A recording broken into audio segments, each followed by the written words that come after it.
Is that on? Yes. Hi, everybody. What's up? Happy Sunday. Hopefully everybody can hear us and see us, and you guys are all healthy and happy and well. Sorry that Derek was running late. I was late. Yeah, and he also doesn't even have his tea yet. But yeah, how's everybody doing? Looks like we already have some folks on. So hello to Mary Ellen again. Hello, Klaus. Welcome. And Lori Sims, Julia Daniese, Chris Frank. and Ronnie Dove. What's up, everybody? Welcome to all of you guys. Thank you guys for joining. And yeah, hope everybody's Sunday's going well. It sounds like some people are just starting their day over in Tucson. I know Klaus is in Europe, so it's kind of towards dinner time. So welcome from to everyone all over the world. Happy Sunday from our family to yours. Yeah, there you go. So we are still in. That happened. Yeah, we are still in Lawrenceburg, Indiana. What are you doing? I'm setting up my phone so I can watch the scroll. All right, I think we have to push this back, push otherwise that back Derek's phone. We're gonna start knocking things over. Fall. Yes. Great. So Mary Ellen Dillon is getting her quilting organized for the day. That's fun. That's a great wintertime activity for sure. Yeah. Yeah. So Derek, do you want to go grab your tea, and then? Yeah, we can keep talking. You want to keep talking? All right. Well, I have my tea in this mug. Chitty chat. I am drinking green tea this morning. You know what's a good movie that I haven't seen in a while? Chitty Chitty Bang Bang. Never seen it. What? Has everybody else seen Chitty Chitty Bang Bang? I don't know. They'll have to answer you. I think that's Dick Van Dyke. Mm. Yeah, I think it's a Dick Van Dyke movie. Welcome Scorpio Sue, and thanks for saying hi and giving us a thumbs up already. Thank you. I'm sorry that you can't stay, but hopefully you have a great Sunday. Yeah, and thank you. Thanks for joining. Yeah. Not a lot has happened for us since the live stream, except we did get COVID tested. Yeah. And that was not fun. Yep. So Highly recommend the Chris experience. saw Chitty Chitty Bang Bang a long time ago. Nice. Ginger ale for Ronnie today. Hopefully you're on the mend, Ronnie. I know that you weren't feeling well. And then, yeah, so many years ago. Dick Van Dyke. Yeah. Right. So yeah. Terrible English accent. It feels like we've been on pretty recently with you guys, and so not a ton has changed for us. But if there's new folks on the stream too, like we did self-administer COVID tests, which is like probably the worst way to get a COVID test because you had to do it to yourself, and you're just like. And we had talked about the fact that Derek and I would do it to each other, but it ended up not being that possible because we could have made it work, but the way that the drive up window worked is like we would have had to kind of like reach over, like we wouldn't have been able to get out of the car and like do it to each other. We would have had to reach over the dash and everything like that, and like come in at a kind of an angle. It would have been awkward. And yeah, and like the woman. Yes, it was a woman. What's pharmacist at CVS was like watching the whole thing, monitoring, making sure that it's performed correctly. Yeah. So it just would have been a little bit weirder, a little bit more shaky than just doing it to ourselves. So yeah. So that was a good time. Yeah, so much fun. We weren't super thrilled to do it, but it's done. Yep, and we're hoping to get the results back soon so we can hopefully leave the basement. Yeah, so the basement... Our self-imposed exile. The basement is our home. It is where we live and breathe and stay. Except we did go for a walk, I don't know, 2 nights ago or something like that. Yeah, it was actually pretty nice. But... It was like in the 60s here yesterday. Yeah. It's kind of nuts. Because the quarantine rules here in the U.S. are slightly different than in the U.K. You can go for a walk outside, and stay very socially distant from people when you do have to quarantine. Unlike in the UK where you literally have to stay within the confines of your property, your space. Yep. Also, welcome Eric B. I read your thing like the song in my head, Easy Like Sunday Morning. I'm sure that's what he so meant. Welcome Eric. That was a good time. I love when people like type a comment and it comes into your head as a song because it's like I like that. Because you get it. Because you get it. Yeah. Also, House Hunters International, I'm seeing that Musings at Midlife is binge watching all the Italy episodes of House Hunters International. How are you watching it, by the way? Because I know you can only really watch it on like on demand, maybe, but maybe you found a way to stream a bunch of different ones and like sort. Yeah, let us know if you found a cool way to do that, because we love House Hunters International, and I can remember when we lived in New York, we would watch back when we had cable, yeah, and we weren't cord cutters. So back when we lived in New York City, we would watch House Hunters International, and we would just kind of like be slack-jawed at what some people could afford, like. They're like, oh, you know, I want a 4-bedroom place with a pool and a balcony, and I can only spend $400 a month. And you're like... And sometimes they would get it. Yeah, and sometimes they get it, and you're like, why don't we, like, move to Costa del Sol in Spain? Especially when we were paying, insane amount of money per month in New York City. I was like, that's like 10% of our rent. Let's move there. Awesome. Yeah. Those are so fun to watch, though, just because you get a little bit of taste of like what being a local is like in certain areas. I always liked the ones that were in Paris because I felt like it was always the same, for the most part, always the same realtor. I feel like she got some sort of crazy, I don't know, partnership with Discovery Networks. Or was it Scripps or Discovery that owns HGTV? Well, both. Yeah, now they're the same company. Okay, that's what I thought. Yeah. But anyway, Discovery bought Scripps. That's right. Yeah, that's why I was like, which one's which? Yeah. Okay. That was a fun transaction. That was good. Yeah. Big transaction. So. Juggernaut now in the lifestyle space. Non-scripted space. Yeah, lifestyle television space. So anyway, that was me and Derek nerding out on media. I love Musings at Midlife. You're talking about Adrian. Yes, she's always on every one. Yes, exactly. I'm glad somebody else noticed that too. So yeah, she's in like every. It's probably Adrian or something. No. She's American. Oh, Adrian. Oh. Yeah. And Adrian. What was that movie? What movie was that from? Rocky? Maybe, yeah. Don't stop. Everybody stop talking about old movies with me. I'm not, like, my parents did not culture me on that. Stallone? We did not, like, rent every single movie at Blockbuster. That was not... Neither did I, We would go to Blockbuster and I would rent my Mary-Kate and Ashley movies, and that would be it.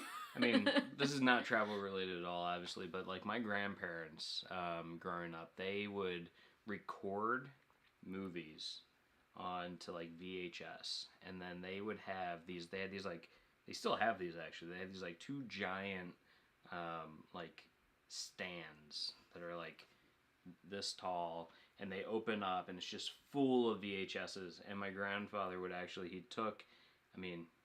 this is like, you go into his garage, he's super organized, right? So this followed through into his VHS, like, library.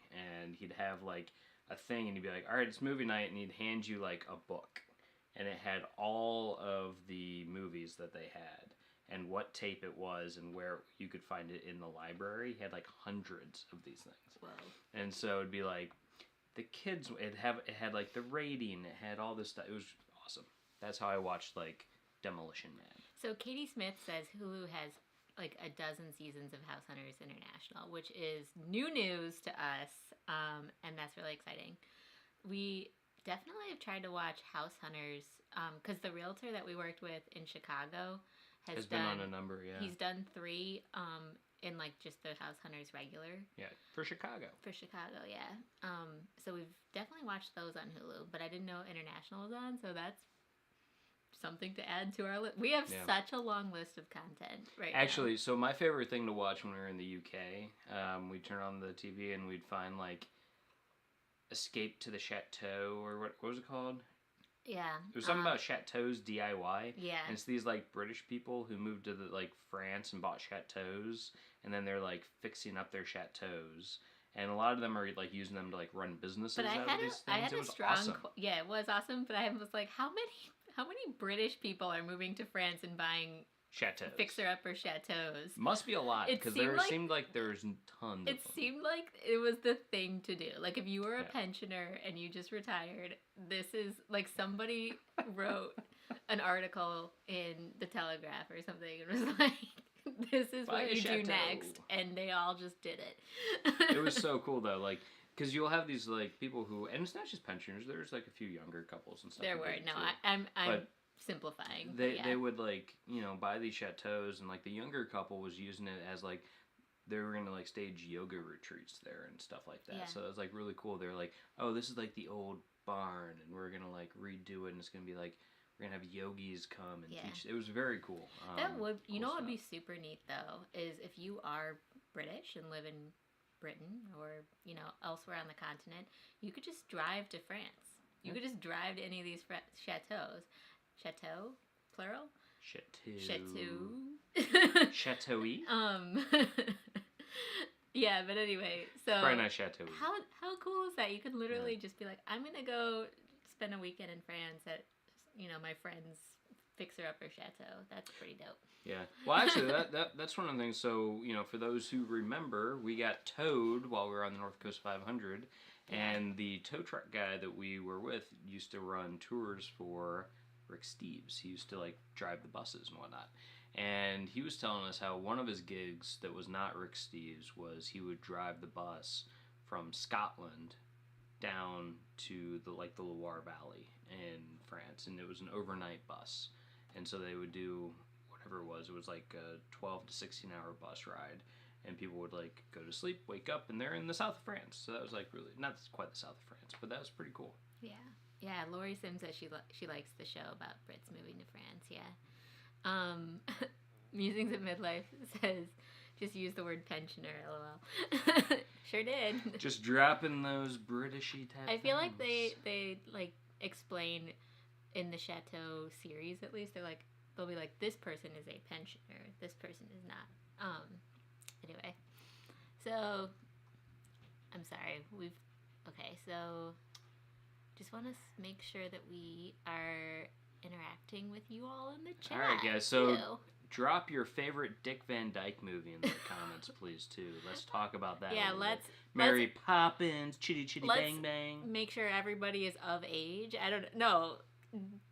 No need. If you're, like, 32 or younger, it's totally okay to not have watched multiple Dick Van Dyke movies, because I have not. You're so weird. What? This is not like a group of, like, older people. Who doesn't like killing me. Alright, fine. I'll stop. Derek, come on. But, I mean, he does have, like, the award for one of the worst, like, British accents. It came out super Cockney on, like, Mary Poppins. Yeah. I feel like that's, like, a well-known social, like, a cultural touchstone of, like, him, and then, what's his name? He did the Robin Hood movie where he didn't even try, because he, like, it wasn't Nicolas Cage. I have no idea. Who was in the one with Morgan Freeman in it? I saw the Robin Hood movie that was animated, and they were all foxes. Ooh, I like that one, actually. Yeah. That's my favorite Robin Hood. A fox played Robin Hood. Because Robin Hood and Little John running through the forest. It's so good. All right, guys, we've gotten really off track, and we're not even almost talking Derek about travel loves anymore. getting off track, and it's driving me nuts. Caffeine, guys. Caffeine is coursing through my veins. We created our own, like, peppermint mocha with mocha coffee and peppermint coffee this morning. So and then that was pretty drinkable. So we're definitely caffeinated, which is why I've switched to tea. So if you can't find Starbucks peppermint mocha coffee, because it does sell out around the holidays very quickly, just get a Dunkin' Donuts peppermint and get the Starbucks mocha one, and just, like, equal parts. Yum. It is one thing. So I always get the Starbucks peppermint mocha ground coffee, like, right before Thanksgiving every year, and I'll buy enough, to get us through the holidays, because it sells out. And I did not think to ask somebody to get it for us this year. And my dear father-in-law went to Walmart yesterday, and he was like, it's gone. He brought back the 2 different coffees, and he was like, make your own. And it worked. It was so good. So good. All right, I'm going to actually go. Speaking of coffee, I'm going to go get my coffee. Yeah, I knew that you were going to get it. And during that time, I'm sure Eliz will get this conversation back on track and into travel. I hope so. I mean, let's see if anybody's talking about travel in the comments. Here we go. So people were talking about House Hunters International, which I love that show. I mean, that's basically travel. It is it's travel adjacent. And you know, I haven't watched series because we moved from New York to Chicago in 2018, and so I haven't watched it since then because we became cord cutters then. So I probably have several seasons to catch up on. And then Laura says my favorite is the people who are always so shocked at the small spaces or no washer, dryer, etc. Like, did you even do any research? Yeah, that's funny because it's like the same with if you're booking Airbnbs or something too, and you show up and you're like, whoa, this is really small. Or like if you read reviews on hotels.com or something, and the people are just like, oh, my suitcases didn't fit in the room, or you know, it's just like that's just how other countries might be, and yeah, it's just funny to watch those culture shocks that could have easily been quelled by a little bit of research and maybe watching some House Hunters International episodes. Yeah, and then, sorry, I'm like catching up here. Chris Frank says, I like House Hunters International, but I get frustrated when they want character homes, but also want a home just like in the U.S., yeah. You know what's funny is like, there's we found a couple places that we rented as Airbnbs that did kind of blend that together a little bit, especially the place in Port Ree is what I'm thinking about right away.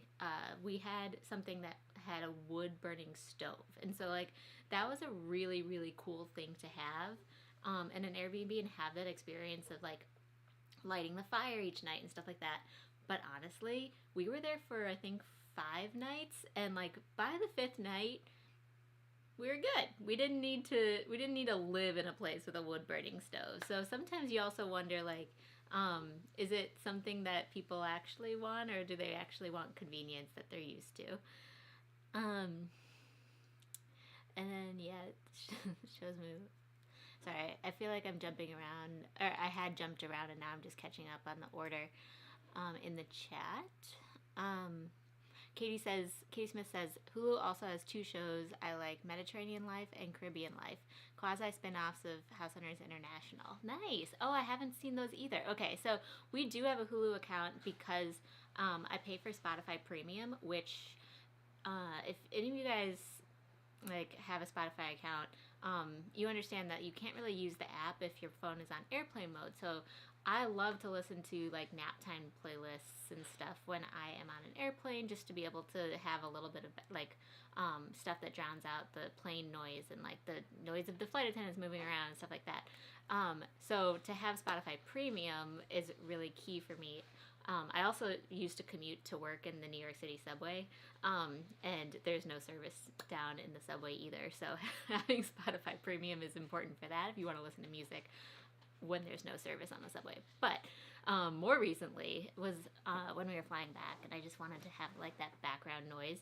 And if you pay for Spotify Premium, you also get a Hulu account that gives you a little bit of like, I'm able to log into Hulu with my Spotify account.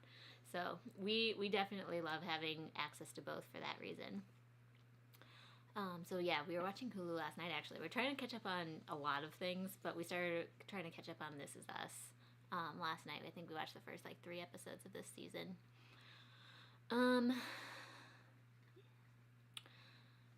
Lori Sin says, I do not think that it will be easy for UK to move freely to Europe with Brexit. Yes, I saw international news, a lot of restrictions will be imposed. Yeah, I mean, it's going to definitely be more difficult.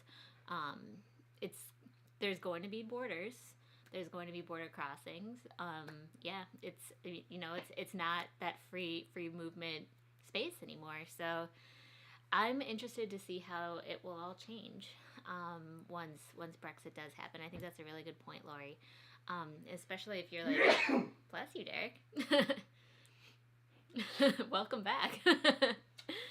And he's back. Especially if you're interested in booking, a trip to Europe that includes the UK plus other countries. That's going to be something that you have to weigh is, there might be a border crossing that actually takes time. But maybe you'll get stamps in your passport, and that's kind of cool, too. How's that? What do you mean? Because then they have to check and maybe they'll stamp your passport. That's true. And it's like I departed at that time, yeah. I miss stamps. I feel like I don't get stamps in my passport as much as used to be the case, because like all the electronic stuff and like it's a lot easier, which is great. I'm all for the easier border crossings and stuff, but I do miss stamps. Stamps are fun. Yep. Somebody commented this morning on one of our videos from our 14 days of quarantine asking about they're an American going to the UK and asked like how long when you get your, I think they thought a stamp was a visa, and they asked how long the stamp gives you in terms of timing, and so I was kind of like, okay, breaking this down, you don't get a stamp. First of all, if you're an American, but yeah, it's well, the question is just about like visa-free travel within the UK, right? So you can stay for 6 months. Correct. Yeah. Within what, a calendar year? Yeah. Okay. Well, that's the answer. But I believe we started looking this up. I believe you can leave the UK and then come back for another 6 months. But don't quote me on it. Do your research. I started looking this up because I didn't think that was true, and then the more that I was reading online, it kind of sounded like that. Well, I know the Schengen zone within the EU used to be, and I assume it still is, where you could spend up to 3 months in the Schengen zone at any given time, and then you had to leave for a month, and then you can come back. Because I remember I was looking at that, I was like, okay, so if we were to try to stay in Europe for a year, how could we do it, right? It's like 3 months in Schengen, and then go to like Croatia or something like, or one of the non-Schengen type zone areas for a month, and then you can come back. That'd be cool. Yeah, and that's just as a traveler, right? Yeah. Basically visa-free. Visa-free, yeah. As an American. Yeah. Yeah. And somebody answered the question. Thank you, Musings at Midlife. It was Kevin Costner. Kevin Costner played Robin Hood. Didn't even try to do a British accent. Good movie. I enjoyed the movie. But it did open him up to some criticisms, especially from Robin Hood Men in Tights. Yeah. Which was a great movie, Paul also said that, too. Kevin Costner with Morgan Freeman. Mel Brooks. Great legend. So, it wasn't the Fox. It was Kevin Costner. It was not the Fox, yes. Again, favorite Robin Hood was the Fox, definitely. Hands down. He'll always be the best actor. The best Little John was the bear. Best Prince John, the lion. Lion? Tiger? I don't know. Large cat. And crossover, the snake is also in Jungle Book. Crazy. Oh, that's right. Basically the same character. Yeah, that snake must have a very full IMDb profile. A very good agent, I would think. A very good cartoon agent. Anyway, Katie Smith asks, TV to watch British shows? ?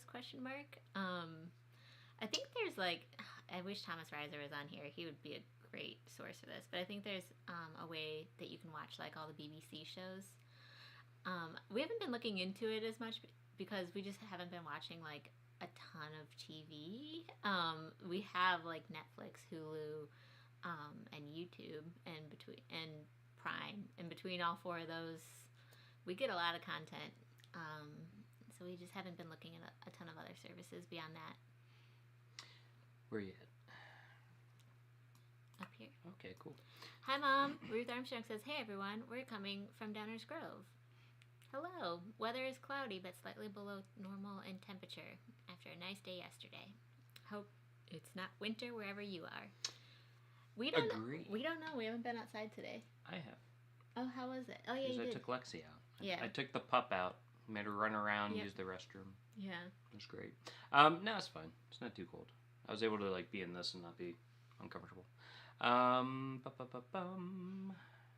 So Chris Frank is also a cord cutter. Nice. Very cool. And he's also asking a question about our Airbnbs and whether they have electric showers. And some of them did. And actually, I really appreciated the electric showers because with an electric shower, even though the pressure might not be the best, you know you're going to get hot water. We did not have an electric shower until we got to Scotland. Yeah. Scotland was the first place we had them. Yeah. But I liked it, actually, because, you know, you press the power button and you know, hot water. Yeah, yeah. I mean, it's no different to me than a regular shower in terms of, like, water pressure. Or I think there's less water pressure, or there can be. There can be, I suppose. But, you know, again, we had a number of places that we stayed at that actually, like, had issues with the hot water staying hot the whole time, where if we were showering both in the mornings or something, like, I was usually running out by the end of my shower. So I would start frantically, like, okay, oh, hurry. Yeah. Now that'll wake you up. I feel like that also didn't really happen as much until Scotland either. Yeah. Scotland, in England, we just happened to have some great options. Yeah, so Paul Tipton's asking, how was your entry back into the U.S. with regards to code restrictions? Entry was easy. There's nothing. Okay, well, let me just say, crazy. At Heathrow, when we were checking our bags, there was a person. I wasn't clear if he worked for the government or for the airline, but he was with the gate agents that check the bags. I guess not gate agents. They're called, I forget what they're called. But the people at, like, before security. And he asked us a series of questions about where we had been. He actually asked it in such rapid succession that it felt like he was trying to suss out whether we had immediate answers. It felt like it was. It wasn't necessarily about the answers to the questions as much as, like, the fact that we needed to have it. So it seemed like we weren't lying. I don't know. Yeah, I mean, he was asking questions about, like, how did you get here? Basically, what they wanted to know is that, like, we weren't, like, out partying with a bunch of. It seemed like they were trying to figure out, like, have you been in tier 1, tier 2, tier 3? How did you get here? What kind of transportation did you take? We drove. Oh, did you rent a car, or was it your own car? We rented a car. Okay, what kind was it? Make, model, etc. Yeah. So I was like, Citroen Aircross C5. But the fact that he even asked that, which is kind of like an irrelevant question. It's a relatively detailed It question. kind of felt like he was just making sure that we had quick answers, and, like, the two of us were kind of not answering, like, different things, you know, so rapidly. It's not like I was like, Toyota, and Derek was like, Citroen, and he'd be like... Yeah, no, he only asked one of us. I mean, he was only talking really. He was talking to both of us at the same time, but it was just interesting. It was fine. It was because of course we've never experienced that before. Except for me in Spain, I did get so when you're traveling in Spain, you can get, like, these extra stamp on your boarding pass, which means you have to go through, like, extra security, and then they kind of ask you a lot of questions in Spanish, and I was like, ooh, my Spanish is rusty. That was rough. Check all your stuff again and everything before you board. I don't know how they, you know, identified me as somebody that needed it, but, you know, oh well. Because you look so sketchy. I'm a sketch dude. Lori Sim. So Chris Frank, I would also be considered with all the British retirees that retired to Spain or southern France. Nice. Yes. I mean, the Costa del Sol in Spain is beautiful and warm and sunny. I'm just jumping ahead real quick. We're backing up, but Mark Walters, welcome. Welcome, Mark. Gallivanting gals. Welcome, gals. We're so happy to have you back. Purdue. Purdue is on. Kim M. Troy Stansel. Griswold Family Vacay. Darlene Zacarias, welcome to Mom. you. Guys, so sorry if we haven't said welcome to anyone else who's newly... Oh, Bonnie's on. Welcome to Bonnie. What up, Bonnie? Yeah, so I just wanted to, like, jump forward because we're a little bit behind and say hi to everybody. Really, really glad that you guys are on. And we're back on, you know, Sundays the rest of the year. And then we're figuring out what timing makes the most sense for all of you guys' schedules and stuff like that. So, open to feedback on that. But yeah, Sundays Every Sunday until the end of 2020. Yeah.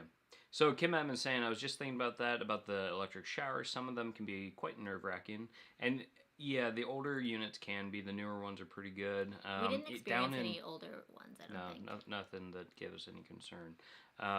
Now they do, so they kind of call them, what do they call them down in like South America? It's something like showers. No, I'm just kidding. No. It's something. It's like suicide showers or something like that. Because it's like so, or because it's so nerve wracking. You go in, there's like wires exposed. Oh my gosh, and you're in a shower, and it's like. We didn't have any of nothing those like that. When we were in South America though. No. We were in Argentina, Uruguay, and Chile for 3.5 weeks. Yeah, we stayed at nice places. Yeah. We were on our honeymoon. We were treating ourselves. Yeah, we treated ourselves. Vegamani, okay, it is negative 17 degrees Celsius here with strong wind chill. Negative 25 feels more like negative 100. I want to get away. I want to fly. Oh man, Bonnie, that is brutal. But I bet it's beginning to look a lot like Christmas. Maybe. I hope. Eric B, I have YouTube Premium, so I get YouTube Music for free, so I can download music and playlists, so I can quit Spotify a while back. Nice. Lori Sims, passport stamps tell your travel story. That they do. Although now, my Instagram highlights tell my travel stories. Yeah. Because that's where I keep them all.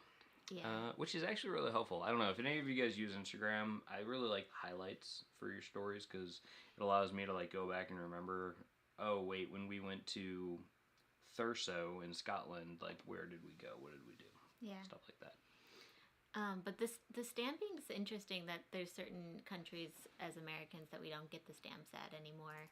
I wonder if you could like, if you really wanted it, you could go through regular customs, right? Yeah. And like, it's not like they're going to turn you away. But after a red eye, the last thing I want to do is go through regular customs. Oh my gosh, no. I mean, if you really want the stamp, like, I support you. Yeah. We just don't. We don't want to. We'd rather just do the bioscan. And Chris Frank saying in 2018 when he went to the UK, he got one when he went in, but not when he came out. And Musings of Midlife says she was disappointed when she went to Italy and only got a stamp and a passport in Amsterdam with no Italy stamp. Yeah. It's hard because, I mean, there's free movement between the European Union countries, right? So they don't have like the border controls like they used to. Lori's saying, I think Jocelyn mentioned something about Brit TV to get British show subscriptions. Yeah, I know that there's something, and like Jocelyn has it, and I think Thomas Reiser has it, and I don't remember what it's called, but it's like, it gives you access to like ITV and BBC shows, I believe. Yeah. And snowing in Connecticut. I like snow. Oh my goodness. But not if you're driving. It's not snowing here. So, it's actually decently nice here, right? Yeah. I don't know if we're about to get some cold weather coming at us. We haven't been paying too close attention because we don't leave here very often. We don't leave the house. So, but we left the house yesterday. So for those of you guys who just joined, we went and got our COVID test yesterday. Waiting on the results. Waiting on the results. And then we get to leave the basement. It's probably going to be fine, but don't want to count our chickens before they hatch. Yeah. I wish that it had been the cheek swab one, but instead it was not. Nope. And when you have to do it to yourself, and they're like, now twirl it, and you're like, yeah. Even just watching Derek. My eyes were just like, just tears were rolling down my face. I was squirming watching Derek because Derek was like, oh, it was so hard. Anyway, yeah. So you guys don't need to know much more beyond that, but it was a very simple process still. So we never got out of that. Mom says, good morning from upstairs. Can't wait for quarantine to be over so we can see them in person and they can go upstairs. Yay! It'll be nice. We don't have to shout to each other from down to, hey. Yay! A lot of hellos. Chris Frank, when I went to the UK in 2018, ticket agent asked the same questions, just not the tier question. Interesting. Purdue, hey guys, busy with chores around the house. Happy Sunday. Welcome back. Thanks, Purdue. Thanks. We appreciate it. Yeah, we have chores to do too. Gallivanting Gals, hello. Hope you're feeling well. Yeah. Mark says his internet is horrible at the historic home that they're staying at. Yeah, I saw that you guys were going to a B&B. That's really cool. If you like Atari 2600 levels of visuals. Nice. Thank you, Mark, also for telling everybody. Click the like button down below if you are enjoying the content. If you guys are listening right now and are enjoying it, definitely press the like button on the video so that way it tells YouTube that this place is a fun place to hang out. Yeah. Okay. Purdue says, don't knock the Atari 2600. That was my childhood. Nice. Purdue says, I've seen exposed wires in some of the places I've stayed at in showers in the UK too. Yeah. That's so scary. Oh, man. Not into that. Mo's on. What's up, Mo? Hi, Mo. How you doing, bud? And then, yeah. Ooh, I'm glad that we had, like, the showers that we had then, because it sounds like we could have had a different sort of luck. Yeah. We were also, I mean, I will say, with so few people traveling, as should be,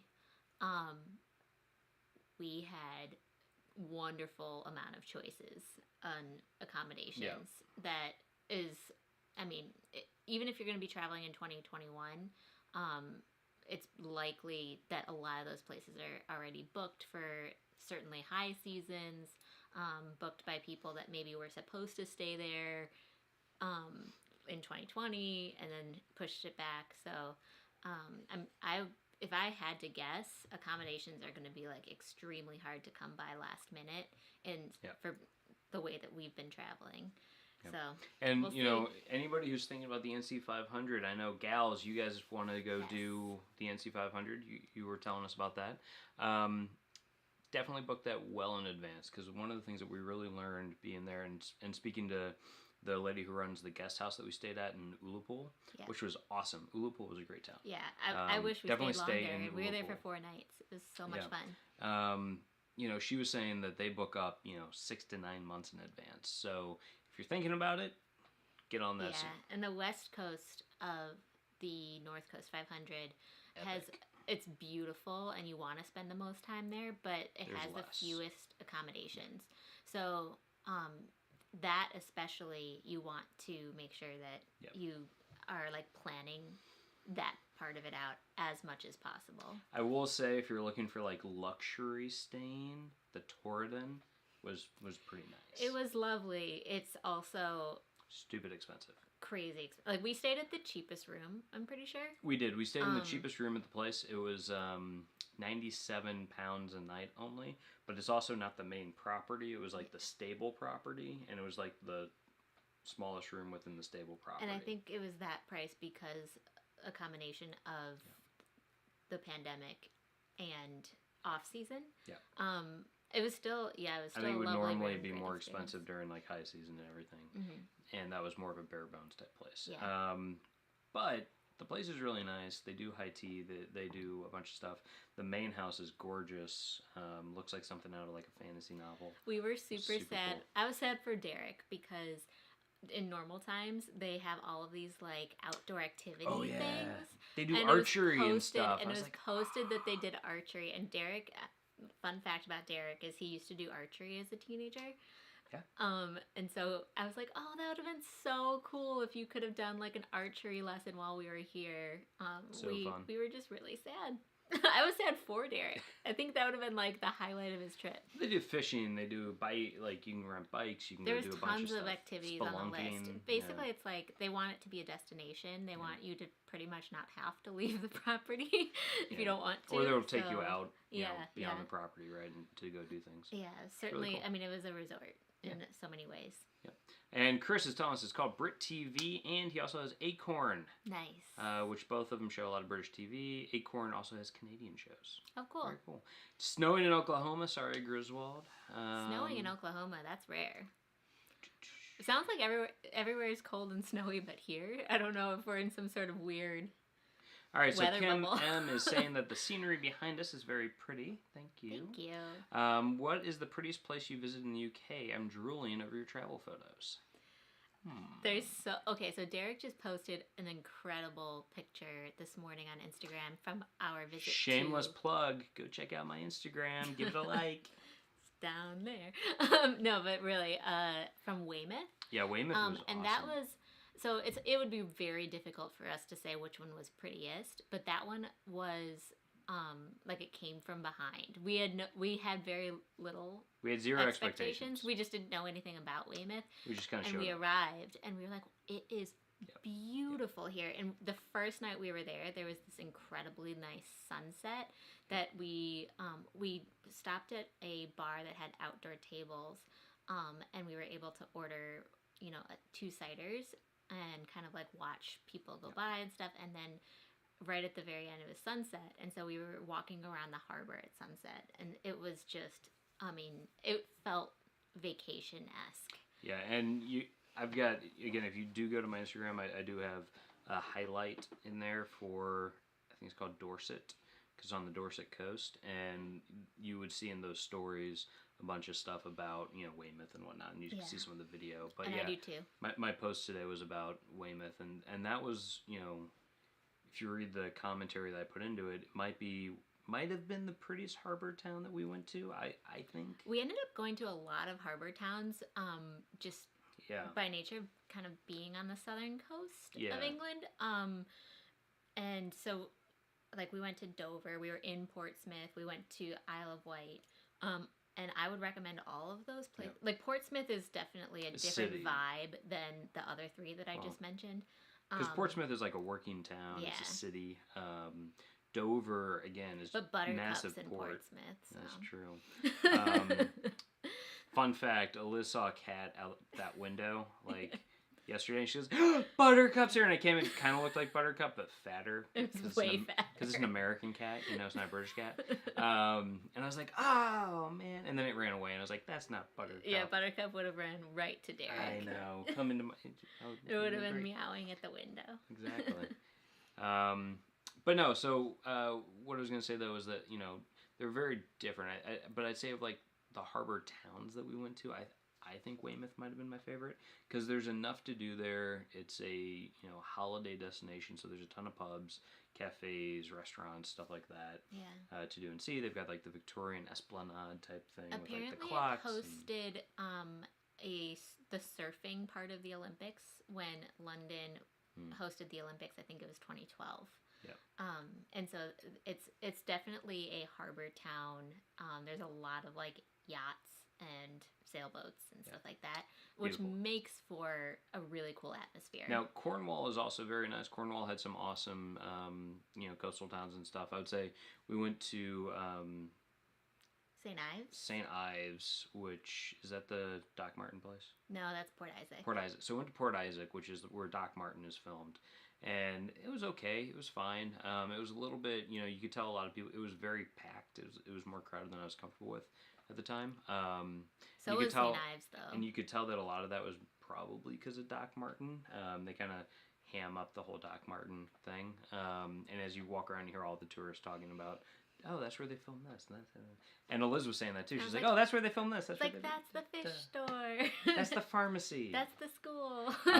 So that it was fun. It was cool. It's a cute town and stuff. But because it's so crowded, I didn't think it was quite as lovely. And then St. Ives was really nice. That place was pretty crowded. St. Ives was certainly somewhere I would go back to, but it was more crowded than we would have preferred. And I just didn't think that the harbor was as nice. I really do think that the harbor area in Weymouth is one of the prettiest that we saw. Yeah. So we loved the Dorset coast. I feel like nobody in America ever talks about it. Like the Jurassic Coast and the Dorset Coast is stunning. Actually, tomorrow's post for me is going to be from Man o' War Bay, which is a super cool area where like that and the Dirtle Door are right next to each other. And yes, there's a thing called the Dirtle Door. Dumbledore is not associated with Dirtle Door. Dirtle Door. It's just so fun to say, guys. It is fun. So those two things are like right there, and it's just gorgeous. And that, I would highly recommend that area to like go stay, explore, and do a holiday. Totally. So that's a very long-winded answer to Kim M. Yeah, those were all phenomenal places to go to. Oh yeah, but then there's Scotland. Scotland was just as Scotland's beautiful in a completely different way. Totally different. So it's kind of like, do you like mountains or do you like coast? I guess if you have to decide. The Lake District, Ambleside. Ambleside was so lovely. Ambleside. Oh my gosh. Because we were in Ambleside when the lockdown got announced, and we were supposed to be in the Lake District for 8 days. We ended up being there for 4. Because we basically just had to book it out of there. So Cup, beat, and run. Yeah, we highly regret not being able to stay longer because it was just so beautiful, and we were there like right in the height of autumn. So it was like there was just rivers flowing through the town. The town was this like quaint old school buildings, that sort of thing, and then on top of that was like the fall foliage. So I can't wait to publish our travel vlogs from that area. Lots of travel vlogs. I mean, it's going to be such beautiful footage. Yeah. So one thing though that I kind of found out about it recently, and again, I feel like I've talked about Instagram a lot. You have. Sorry, guys. But there is one cool thing that they have now, which is a guide thing that they're doing. And I'm starting to like noodle on maybe creating some like guides based on where we went. Would you guys want those? Yeah, if like I created them on Instagram and stuff, would you guys like, would that be helpful? Then you guys can see like some of the pictures and different locations and everything, kind of have it all packaged into one nice There's easy also thing for everybody. there's a company that reached out to me that is creating something similar that wouldn't be wouldn't live on Instagram. So we're trying to understand, first of all, if there's like anybody wants them, if there's demand for us to put together guides based on what we've experienced where we've traveled, and then also what platform would work well for that. So. Yeah. So that's one thing that we're looking at because we've been to a lot of different places, and we, especially if you're interested in like where to go for pretty pictures and stuff, I can at least tell you about those places. We can certainly answer to a lot of places in the UK at this point, and then we can. I mean, we lived in New York City. We can put together easily a New York City guide, a Chicago guide, Tucson, LA, Paris. Yeah. So, I mean, it's one of those things where we just wouldn't want to spend the time on it if it wouldn't be necessarily something that would be helpful to, our biggest members of our community. Yep. Muses in Midlife is saying, I'm seriously considering delaying my trip with my daughters by a month so we can see Christmas decorations in Paris and Florence. My only concern is traveling to and from Minnesota. Ooh, yeah. Yeah. So Minnesota is so well equipped for like de-icing the planes quickly, getting salt on the runways, all that stuff. Like, I actually would say that Minnesota is going to be probably fine. But take a look at, you can track on the internet, like this month and stuff, if some of those international flights have any delays that you're seeing, especially when you see a little bit more inclement weather. And then that can kind of help you inform whether or not that's going to be a risk. But I have a feeling it'll probably be fine. I mean, we're from Chicago, and Chicago's pretty much the same way. The biggest thing is if there's like an actual winter storm that delays the whole airspace. I hope that's an answer to the question that you're asking too. So, other than that, like, I mean, Christmas time in those places is phenomenal. If you want to see the Christmas markets and stuff like that. What I will say is, like, if you're going in, I don't remember when exactly you were looking at for next year, but I've been to Europe now in early November the past, I think, 2 or 3 years. 2 years. And it's always been like really pretty fall foliage. Wait. Paris has like some of the best. Yeah, wait, we were in Paris. Sorry. We were in Paris in fall in 2018 in early November, right? And then 2019 London. Okay, yeah, so it's 3 years. Derek's sorry. I'm like yelling at him, and you guys, it's probably annoying. He's making himself some tea. And then yeah, this year. So it's cool to kind of to catch that tail end of the fall foliage. Otherwise, there's not going to be leaves on the trees. So, I mean, any time in Europe is lovely, isn't it? Okay. Yeah, gals, we can definitely talk to you, especially separately if you want, about planning for the North Coast 500. Walter's World says also the number of accommodations that will have gone out of business by next summer will also make it tougher. That is a very important point. There's certain countries, such as the UK, that are subsidizing hotels and stuff more than other countries. So I haven't been keeping myself up to date as much as I probably should be on the furlough schemes for the hospitality industry, country by country. Here, I don't think it's as supported as in the UK right now, and so there's definitely going to be risks of places, really struggling, which is I'm just so sad about it, really. And then Walter's World says, yeah, the internet's really bad. And Kim M says the accommodation, especially NC 500, were great finds. Thank you. Yeah. I mean, we booked everything so last minute that we were super glad even that we were going during the season that we were going, because apparently the North Coast 500 was like completely booked and super, super popular all year. The only reason why it wasn't really when we went was because it was during the English lockdown and during a time when even people from like Glasgow and Edinburgh couldn't go do it. So we kind of lucked out that we were there during like an uncharacteristic downtime that allowed us to kind of have our pick of hotels.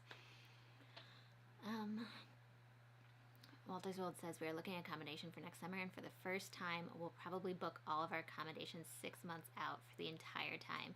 Wow. I mean, smart. Totally agree that that's the way to do it. And Derek and I are probably going to be needing to... We're still going to be doing things, travel pretty last minute, most likely next year, unless... circumstances totally change and stuff like that, just because we don't know when we're going to get vaccinated. We don't know what's going to open up to Americans, and so we just want to make choices based on the information that comes in. But, I mean, we could end up biting ourselves in the butt with that. I mean, I wouldn't be surprised if our options are going to be extremely, extremely limited. You make yourself some French press? Yeah. Nice. But yeah, well, Mark and Jocelyn just said that they're going to be booking their stuff, like all of their accommodations 6 months in advance, for next year, which we're going to need to do that, but we can't. Alrighty. Walter's World says that they stayed in the janitor's closet at the stables. Basically. I would say there yes. There are no rooms left. What's funny is that it was actually a really nice room. But what's funny is that because the power went out for the first night of the 2 nights, the whole town, the power went out. The whole town was dark, and like we had our headlamps, which nobody else had. I felt like we were maybe kind of in a janitor's closet at that point. It's like we had no TV, we had no like way to charge our phones, we had nothing. Yeah. But it was pretty funny. Like nothing beat though like the looks of like what the heck from all the other guests as we're like walking to like the main house with our headlamp things on. Like they're like, you guys came remarkably prepared for a power outage. Did they do this? Yeah. They're too prepared. Yeah, they're a little too prepared. Yeah, no, it was all in good fun. So wait, where are we at? I just read this one. Okay. Derek does have that Robin Hood vibe. So they're at a B&B. Yeah, so he's talking about the Torridon, and the longer you stay on the property, the more money they can make off the people. Yep. Yeah. I mean, that's what, the all-inclusives do, especially if they're, upcharging for alcohol and different things like that. Cruises are great because you're literally trapped on board. You can't leave. So they can make a ton of money off people. Yeah. It's great. The gals ask, how bad was the weather on the North Coast 500 for us? So. All right. Actually, not that bad. Okay, all right. There was like this one, the week that we were on the northernmost part of the North Coast 500, the wind was outrageous. So when we went to John O'Groats, which made us end-to-enders, because we went from Land's End to John O'Groats, but the day we went to John O'Groats, it was a rather blustery day. Let's say that. Eliz lost... Okay, so we stopped. Face mask that went flying? Oh, yeah, at John O'Groats. At John O'Groats. I think she had it hanging from one ear, and all of a sudden she goes, flying. I had it in my pocket, but my pocket didn't have zippers, and it just, because the wind was so strong, the wind was probably 32-mile-per-hour winds. We parked our car. We parked our car, and our car was shaking back and forth. But it wasn't raining. Yeah. So, that's not true. It was raining off and on, but in that misty UK way. If it wasn't for 30-mile-per-hour winds, it would have been fine. Instead, it was oh God, what's happening? Yeah, and so I definitely say in that footage in the travel vlog, I'm like, I don't think this weather that we're dealing with right now is normal, because we've watched so many NC 500 videos and nobody else. Nobody else had this kind of wind.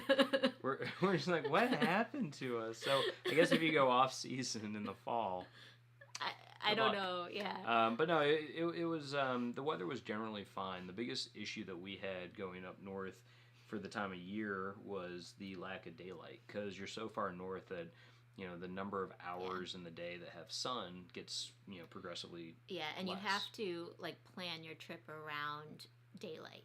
Yeah. Because you do not want to drive at night on certain parts of the NC 500. There is no lights. Yeah, well, certain parts you definitely wouldn't want to, on, the super, bendy, crazy ones with, hairpoint turns and everything. But, besides that, there's also, just driving on the bigger roads where you might pick up some speed.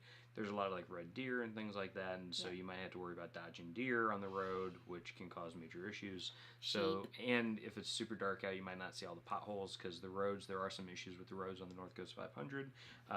These roads were all designed for... cars. These were all designed, pre-NC 500, and so they weren't meant for this kind of traffic. And as we learned in the UK, rental cars do not come with spare tires. And the whatever the coverage on the vehicle that comes with the vehicle does not apply to tires. So that would be extra out of pocket, which is where they would definitely get you. So if you're renting a car and going on the NC 500, either make sure that you have really good insurance through the credit card that you're using or whatever. Maybe if you have travel insurance and that covers things like that would be fine. Or you pay to get the upgrade on the tires, because chances are you might have an issue. We were talking to the tow truck guys, and they were saying that they are towing multiple cars every single day during high normal season. Yeah, which is crazy. Yeah. Anyway, so that's a long way of saying the weather is very variable. Yeah. That time of year, and ideally you wouldn't go then. It's just the trade-off of that's when we first of all could go, and second of all we're able to get a lot of accommodations to choose from. Yeah. The one thing I would say is that the temperatures weren't that bad while we were up there. No. It was the wind. The wind was what could make it feel very cold, but otherwise I was getting out and taking pictures, usually with no jacket on. I bought a puffy jacket for £20 at Tesco in Wick, Scotland, in preparation for a little bit chillier, because if you guys watch any of our videos or see me in any photos from the UK, I'm wearing the exact same LL Bean jacket in every single picture. And it's it's a warmer raincoat, very waterproof raincoat, but it's not warm enough for maybe 30s, 40s, and I would say that the temperature in Fahrenheit would dip as low as, there was only one day where it was 35, but it would be upper 30s to 50 when we went. Yeah. And, if you think about, the UK generally, it's relatively mild, actually. On the West Coast, they do benefit from one of, the trade winds or something like that is a little bit warmer, typically. So it's it's actually relatively temperate. More so than I thought. I thought it was going to be like Chicago, right? Where I'm like expecting a polar vortex the moment we get into the Highlands, and that didn't happen. So that was nice. I actually I took my winter jacket, like my wool jacket that I wear in the wintertime in Chicago, and I never wore it once on the whole trip. So we did wear our beanie hats a lot though. Yep.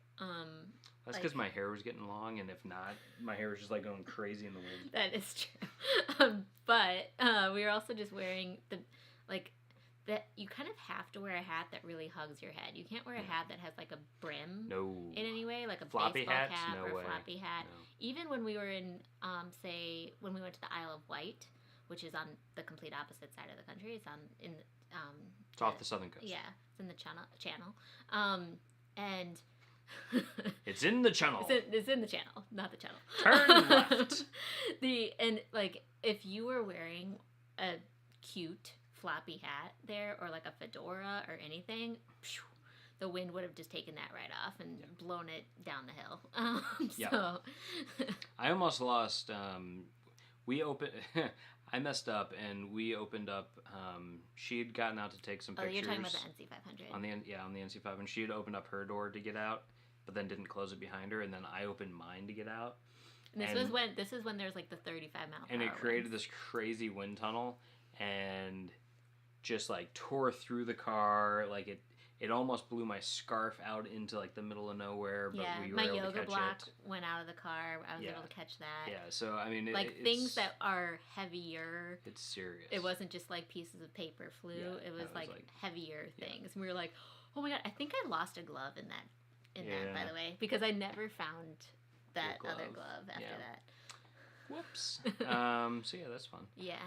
So Walters so Mark is saying that BritBox on Amazon is what they used to see their BBC shows. That's what I was trying to think of. Yikes! I jumped. It jumped. Zoinks.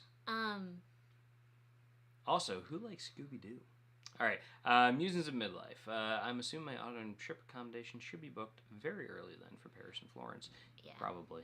I would do that.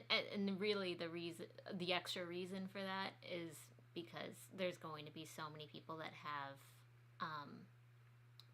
they were allowed to rebook from that got their trips canceled last year too. And where's the place in Paris that you love to stay? Oh yeah, so there's this one hotel that I think it's still rated a 3-star, but it has recently undergone some great renovations that I think should be taking it up to a 4-star hotel, and it's called the Hotel des Grands Hommes, HOMMES. And it's across from the Pantheon. And what I extra like about it is you can take it from either Charles de Gaulle or Orly Airport and get off, and it's only like a couple blocks from the metro. And you don't have to like change metros or anything like that. So I really enjoyed staying there. You stayed there for a number of nights when you were there. Yeah, I filmed my how to do laundry in your hotel room, sink laundry, and how to do laundry in your hotel room video on this channel in the bathroom in that hotel. And that bathroom, I stayed at like the cheapest room in that hotel, and so as you guys can see in that video, the bathroom was completely renovated, super nice. And so I remember walking in being like, wow, this was I feel like I got a great deal. So yeah. Mark is saying that American cats like the McRib. That's why they're so large. That's funny. The McRib is back, guys. Go get it while supplies last. We've seen a lot of McRib. Sponsored by McDonald's. I feel like McRib was all over when we were watching This Is Us last night, right? Yes. We decided to catch up on This Is Us last night, and let's just say the waterworks were turned on. We were just like, it's so sad. Always cry. Yeah. I like this. All right, so Gavin says our next trip to the UK and Ireland, we are going to try and stay in as many castle hotels as we can. Do it. All right, so if you're in Scotland and you're staying in Dornoch, definitely I would recommend the Dornoch Castle Hotel over the place that we stayed at. We stayed at like the Eagle Hotel. That was nice. I think that was my least favorite hotel of our trip. We agreed. It was our least favorite hotel of the trip. But Dornoch Castle has a pretty good like meal. I thought their food was pretty good. And so I assume that their rooms are also pretty nice. And that's a castle. So that'd be fun. Yeah. There's also much nicer ones, though, too. Yeah. Tons of great castle hotel options. I mean, you're going to have a great trip. Yeah, so Mark is telling us that he thinks that once people can travel again, they're going to be spending a lot more money because of FOMO. Yeah, makes sense. And they're just dying to get out. And they have their budget from this year, probably. Theoretically. And they're like, 2 years worth now. So we'll see. Mark says he's seen a lot of blogs about the Dorset coast. Yeah, there's definitely a lot of like blogs. There's some YouTube videos and things like that. I feel like it's just like not as permeated into like the American subconscious of like when you think of England. You think of England, you think of like London. You think of you think of Cornwall. You might think of. I'd say we were the only Americans there, but we were the only Americans like in the UK. So, I mean, I don't know if that holds any value whatsoever. At least the only Americans not sporting a Madonna accent. I remember when we landed in Texas on our layover, I was like, oh my gosh, there's Americans here. Yeah. Griswold Family Vacay says their family lives in Glasgow, Scotland. Very cool. So I hope they're doing okay. I know Glasgow's been in lockdown for so long. Yeah, and it's such a great city. Derek and I went to Glasgow in 2018 and really enjoyed just like the culture that's there. Yeah, we flew in and out of Glasgow when we did our first Scottish road trip a couple years ago. And I would say that I wish we had spent maybe more time in Glasgow because we didn't get to see everything while we were there. We were only there for a couple nights. So we definitely need to go back and see more. And we've connected to more people since then who are, Ouija's. So it'd be good to go connect with them. So I think the gals and Ronnie Dove both have to head out. Oh, so I just want to say guys. bye real quick. Thomas Reiser, what's up, Thomas? Hi, Thomas. Welcome. And Iggy's on, so you get to say it this time. Hello from Torre don Jimeno. I actually think driving in the snow is not too difficult if you have a stick shift manual transmission, as you can downshift to avoid sliding around. Yeah. Very nice. I still don't know how to drive a stick shift. Wait, don't go too far because we skipped some stuff. Oh, we did. So, Musings of Midlife says that she would like to see those. I think she means the guides. Nice. And Mary Ellen Dillon says that she likes seeing guides of ports for cruises on YouTube because it's great to have guides for the various countries and cities. Oh, Very nice. That makes sense. Gal says, what is the time frame most of you are looking at for your next international trip? We are really trying to decide if we look at late summer, fall next year, or wait till 2022. Yeah. I mean, I don't even feel comfortable answering that until we understand a little bit more about the rollout of the vaccine within America. Yep. And I know a lot of the people on this chat right now are American, so I'm sure it will vary if you're not, and your country will be approaching things differently. Yep. But it's very difficult for us to feel like we have any sort of guess because there's, people saying that they want it to all happen, like basically the whole country to be vaccinated within the first 6 months of 2021. I mean, there's over 300 million people here, so we'll see. Yeah, well, I mean, I'm gonna guess that in 2021 we go international somewhere. Yeah. That's my guess. Yeah. Now where do we go? If countries let us. Yeah, and we're allowed in now, so I assume that they will. Especially once a good portion of us are, hopefully vaccinated. I would say sorry, as soon as... I just don't want to spread misinformation. We're not allowed into the majority of places. We were allowed into the UK. No, but we're allowed into the UK, we're allowed into Mexico, we're allowed into a bunch of the Caribbean, but we're allowed into the, Dubai, we're allowed into a bunch of places. There's caveats. Yeah. So just make sure you do your research. Derek's kind of making a blanket statement of like, we're allowed into the UK, but you must quarantine for 14 days. We're not allowed everywhere. Right. Well, I think what's important is that for anybody who hasn't done the same research as us, that we're very clear that there's each country has different rules. Yes. And you might those need rules to constantly change. You might need to provide a negative COVID test and like all these other things, right? Yeah. But there's a lot of places that you can still go to currently if you do the correct things, right? And I assume that that'll only increase as vaccines roll out. And knock on wood, hopefully we can get one at some point in 2021, which would then make me feel a lot more comfortable going to other places like maybe Mexico. And I think once a larger portion of the population does get vaccinated, more countries will open their doors to America. So that's just me hypothesizing, but that's what makes sense to me. So, yeah. So, I'm guessing we go somewhere in 2021. It's a question of where and for how long. So. Yeah. But hopefully we do get a little bit more of this country in under our belt. Yeah. But we'll see also because, we're using data, as always, as we've been saying since March, to inform our decisions. And it's just one of those things that we're trying to play it a little bit more by ear, even though we're not necessarily saying that that's going to be great for our budget. So, Eric B. is saying that he hopes to one day see the Christmas markets in Europe. So we didn't see Christmas markets per se, but we did get to go to York and see some really cool markets in the Shambles of York.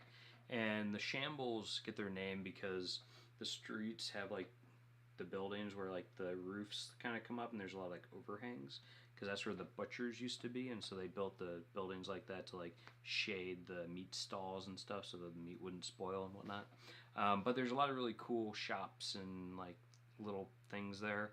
Actually, fun fact, there's a ton of Harry Potter stuff there because, supposedly J.K. Rowling got her inspiration for Diagon Alley from the Shambles in York. Fun fact, so now there's a ton of Harry Potter stores in the Shambles in York, which we went into, and you can buy wands and stuff, which is fun. We did not buy any. We didn't buy any wands. But we looked at them. But the Christmas markets do go up in a lot of places in at least late November. So I don't know if it would be early November. I can't speak to it. I guess I tried. What I was going to say was in the Shambles, there's the Shambles Market and stuff. And so there was a lot of that stuff still going on in York this year, despite it being scaled back from probably what it usually would be. Mm-hmm. And you could still go get like mulled wine and cider and like all this other stuff, and it was still very lovely. Yeah, you got mulled wine. How was it? Mulled wine. It was good. It was tasty. It's one of those things I wouldn't go out of my way for mulled wine, but like if it's there, I will have it. Yeah. So hopefully we answered Eric and Laura a bit. By the way, I just want to take a hot second to stop and say if you guys do have travel questions, whether they're about traveling in the U.S., abroad, traveling for the holidays, we can share our opinions on our best guesses on what 2021 can look like. So feel free to definitely ask them. And we're trying to get to every single question. If we skip your question, it's because it was an accident. So say it again. Yep. So, Muse and Midlife, when do Christmas markets usually go up in Europe? Would November be too early to catch those? Early November would be too early? I just answered that. Oh, okay, never mind. So early November might be a little early. Yeah. But Thomas is saying that he usually goes to European Christmas markets in early December. Yeah, that's the height of them for sure. You'll definitely see stuff then. So Troy is saying he's booked to visit Europe in April 2021. I'm starting to think it won't be until fall or December though. So we'll see. I mean, hopefully it'll work. Yeah. Hopefully. So Eric B is saying I'm feeling a lot better. The virus was really awful for about a week. And I'm so much better. Thanks for asking. I'm so glad you're on the mend, Eric. We were thinking about you for sure. And Gals is telling Musings at Midlife that it's usually the Advent month before Christmas. So around Thanksgiving is when most of them open, most of the Christmas markets. So Lori Sims, I'm waiting a month or so to check and see how the vaccine rollout is going before my September European bookings begin. Yeah. Same. And I agree with the gals when they say that they think April might be a little early. Yeah. Alan A, good morning all. Nice to see everyone. Hi. Nice to see you. Hi, Dad. Okay. We're catching Katie up. Smith. What's up? And sorry, we're really behind. Yes, Mary Ellen, LL Bean jackets last a very good amount of time. I just got mine this year. This summer, and I wore it every single day, and it's great. And thank you, Lori Sims. Yes, if you are just joining us, give us a thumbs up, and that's helpful. Thumbs up tells YouTube that this is a great video. Yep. Thomas Reiser is definitely antsy to get on the road. Yeah. And Thomas has a great trip to Alaska planned for next year. I'm very jealous of. That'll be very fun. We might just follow him there. Actually, we were just watching a thing on YouTube. What's that guy? Lost in the Pond? Yes. So we were just watching Lost in the Pond, which is this British guy who lives in Chicago and talks about all the different things that are kind of like lost in translation between the UK and America.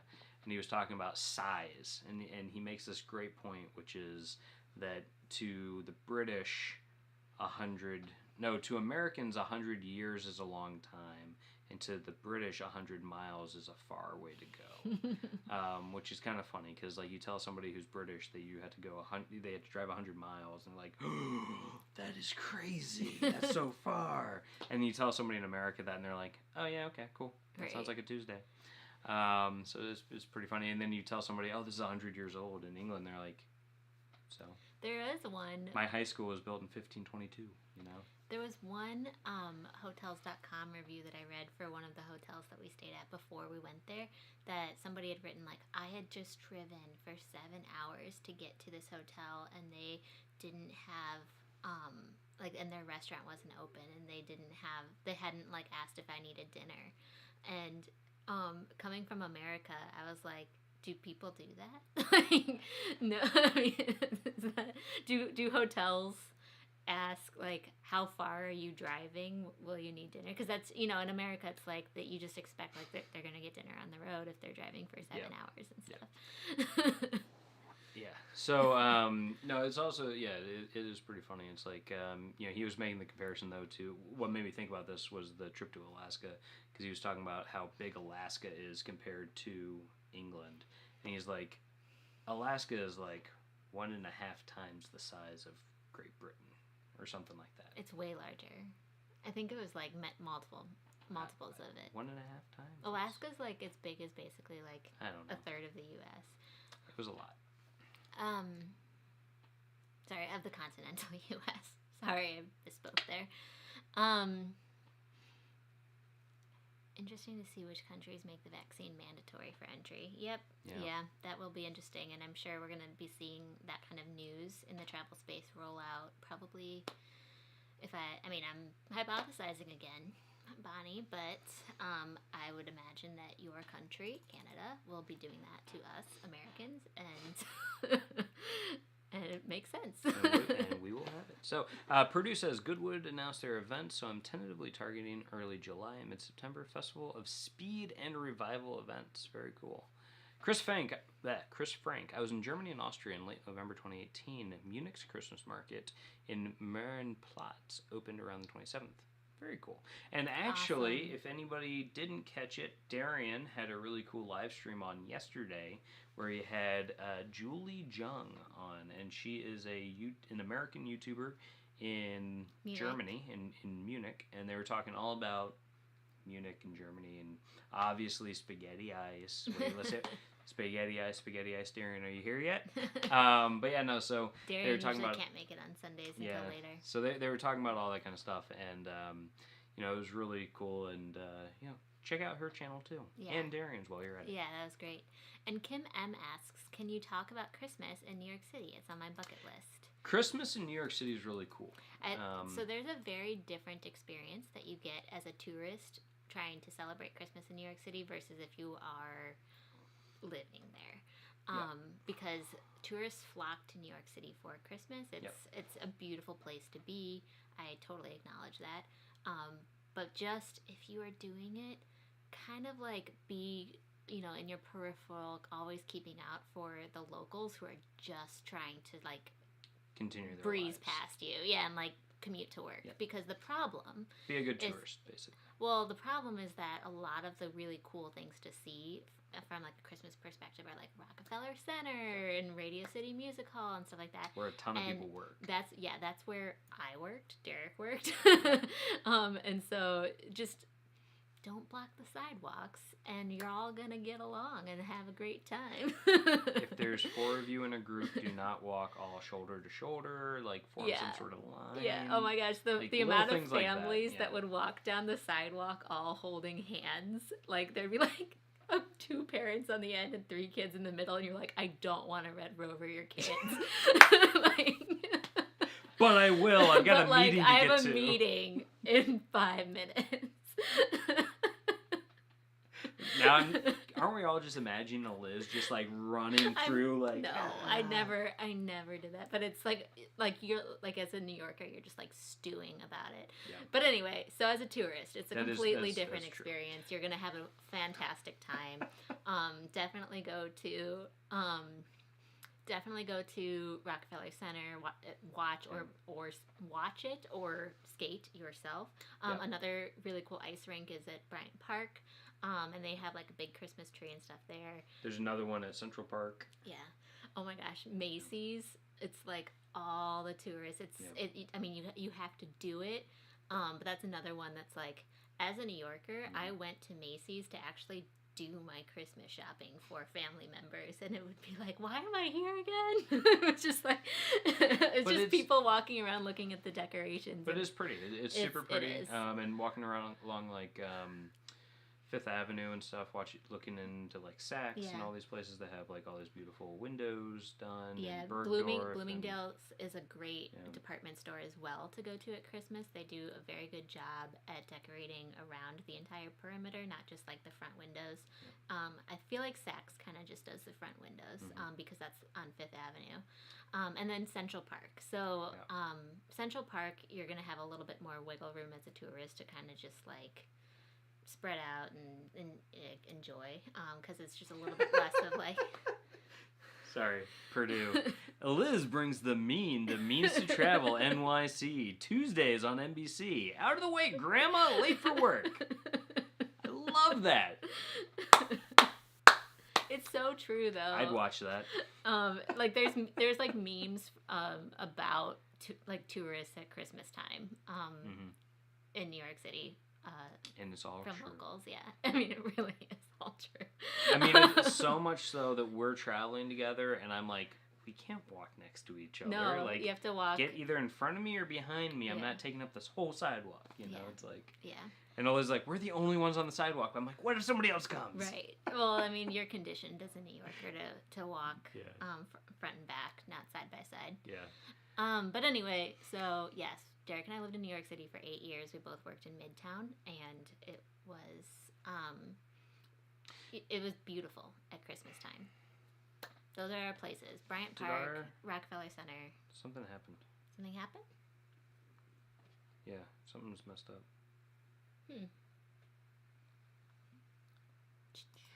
Can you guys hear us? Can you see us? Warning. Are we still on? Are we still... Sorry, can you guys in the chat, if you can hear us or see us, let us know right now. Because there's definitely something that just happened. Yeah.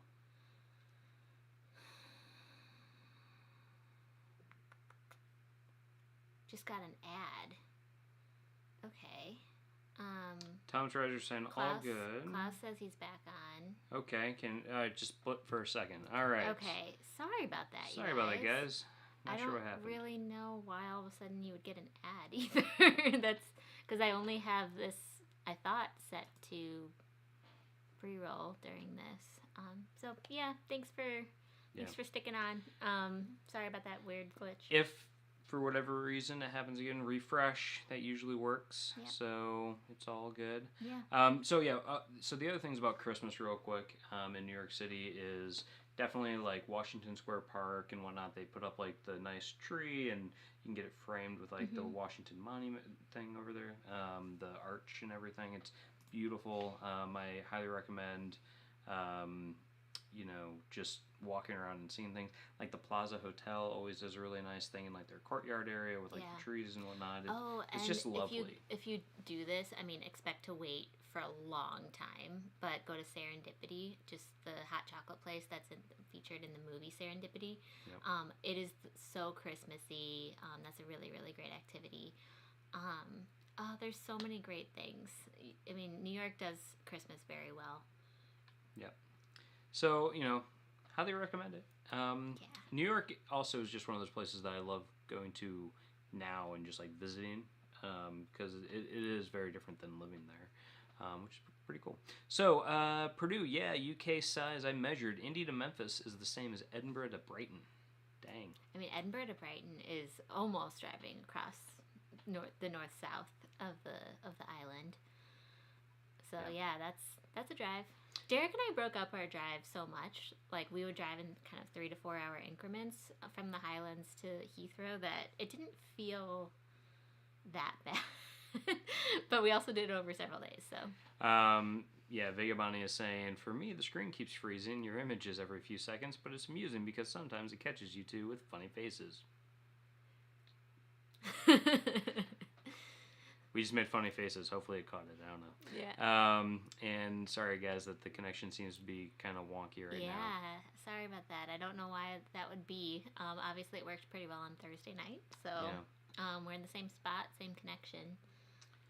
But it is the daytime. More people are up, about, and using the internet. Yeah, maybe. Lori Sims, as soon as I get the vaccine, I think one of the few times being a little older works out in your favor. Yeah. Yeah, I mean, honestly, it's we want to make sure that the people who are most vulnerable get it before we do. So, yeah, I know we're all in a line. Purdue says, this week I am quickly driving the equivalent of Brighton to Scotland and back again in one day. Good times. So that would be to Memphis and back. And that would be crazy to Brits. Yeah. What I will say about that, though, is that, driving here is a little bit different than driving in the UK. Now, if you're on, like, the M5 the whole way or something like that, like on the big metro, that's different. But, to the extent that you're doing any, like, the one lanes and stuff, it's a very different experience driving here than there, I will say. Purdue, NYC etiquette sounds like stand on the right on escalators in London. Yes, and it's the same thing. Stand on the right on escalators in New York City as well. Yep, it is. Pass on the left. Yes, I mean, especially during rush hours. Oh, God, yes. Don't, like, get on the escalator and have your bag next to you. Like, the bag needs to be in front of you. Like... I mean, we do a whole video on New York City. This is when the mean and means to travel would actually come out. Would be just, like, my latent, like, anger about it. So I'm not even going to do this video. I'm not going to talk about it because I feel like my opinions are strong and I don't want to scare you guys away. Yeah, I knew I'd become a New Yorker when I was, like, walking down Fifth Avenue and I muttered under my breath, tourists. Yeah. That's when I was like, oh my God, I'm a New Yorker Yeah, it's now. like I'm official. I'm such a nice Midwestern boy. Right. Because, I mean, we're tourists in so many cities. We go to and do that all the time. But yeah, it's funny when you start to realize when you get frustrated with it. Thomas Reiser, I'm boycotting Macy's since they changed the name Marshall Fields. I mean, that's been a while. But Franco Mitts forever. Roxanne Budd says, been keeping up on your travels and glad you've made it back safe. Thank you. Your testing goes well. Thank Roxanne. Thank you so much. We are hoping so too. Yeah, I'm sure by our next live stream next Sunday, we'll be able to give you guys a solid update on if we're in quarantine still or not. Your dad does not seem to believe that you could push anyone out of the way. I am 5'1", like very small person, so yeah, it'd be tough for me. It would be more just me like standing, because I'm not even confrontational. I would just like stand behind them being mad and like hoping those mad vibes would pass to them. No. It's like so Lori Sim says, nothing like traveling solo and having a huge tour bus of people pushing you out of the way or their guide yelling at you. Yeah, tour that buses. is true too. And sometimes it's like a big walking group or something will come along and you just somehow have to like find your way around it. Okay, so your mom says, do they still sell chestnuts roasting on an open fire? Or are there health ordinances against that now? You smell that before you see it. And it smells good. And yes, I believe they still do. Yeah, definitely do it. We haven't been to New York. I am not speaking for Derek because I know you had a lot of meetings there. Yep. But I haven't been to New York at Christmas time in 2 years. Just blipped on me again. Man, what are they trying to do to us here? Okay. Well, hopefully it's still working for you guys. Press refresh. If there's any issues. I'm watching an ad. Oh no! All right, hang on. Let me see if I can talk about New York at Christmas time while I try to figure out what's going on. Talk about New York. Yeah, so New York at Christmas time is Are we blipped again? I don't know. Let us refresh. Let's see if I see myself doing this You're on good. the screen. I mean, it says we have an excellent connection. I feel like YouTube's just trying to randomly put ads in the middle of our live stream. Is there a way to turn those off at the moment? I'm worried about pressing too many buttons. Yeah, don't press that button. Yeah, that one says insert ad. Yeah, let's not do that. What about like taking them away? Yeah, I don't see that as an option. Okay, sorry guys. Yeah, sorry guys that it keeps blipping. Hopefully. Please skip all the ads. Yeah, skip ads. Like that's totally fine. I'm not going to be offended. Usually those people who don't use travel etiquette are Americans, according to Lori Sims. Nice. But yeah, so New York. Did you see any chestnuts roasting on the open fire? Did I see any? Yes, I have. I've seen them, but they're not really roasting on an open fire. Typically, there's like an aluminum foil thing, and they roast on top of that. I've never actually bought those. They always smell good. But those lyrics aren't as good, so. Chestnuts roasting on an aluminum foil. On an aluminum foil. Just not as good. Michael Bublé, bring that to us, please. Mikey. Try the chestnuts. They're delicious. No, so what I will say, though, is they like pretzels and all that kind of stuff, hot dogs, like, obviously those are everywhere. My recommendation when you go to New York, though, if you want street food, is definitely get, like, the lamb over, like, rice and stuff that you can get on the sidewalks. In fact, go to the corner of 59th and Madison, and that's the best street meat vendor in New York City. It's 53rd and 6th. No. Oh, you're talking about I'm not talking about those guys. Those guys suck. Oh, they're the famous ones. They're the famous ones. Don't go to Halal Guys. All right, you heard it here Halal first, Guys is okay, folks. but they don't have lamb. Theirs is beef. You heard it here first, folks, from Derek. Derek's recommendation about best street meat in New York City is at 59th and Madison. 59th and Madison. Awesome dude. It had been like months and months and months since we had been in Chicago, and I went back for the first time, and he's like, "Oh, my friend, I haven't seen you in so long. The usual." I'm like, yes, I love this guy. So yeah, it's awesome. Like, highly recommend it. You get half chicken, half lamb. I always got it over salad instead of over rice. He'll throw in a falafel for you. It's so good. Yeah.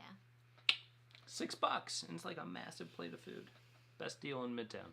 Every time we talk about mean Eliz, it Eliz is over here blowing it up. She's like, I'm not mean. It's because YouTube knows I'm not mean. They're like, censor that. She's the meanest of the meansters. So Lou is saying the one neat thing we do in the UK is stay at reciprocal clubs to our club in the US. We have stayed at really cool clubs like the Reform Club, Travelers, RAC, Oxford and Cambridge, East India, and Frontline. Very cool. That's nice. I don't really know what is that like a hotel club chain? What is? Or is it like resorts? Yeah, that would be really cool. Country club maybe? Probably not country club.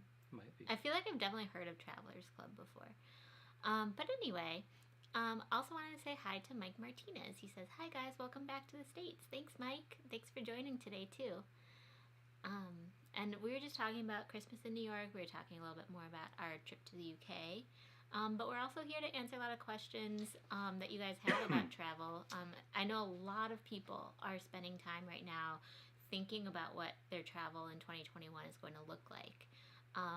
And obviously be flexible because I feel like nobody knows solid answers right now.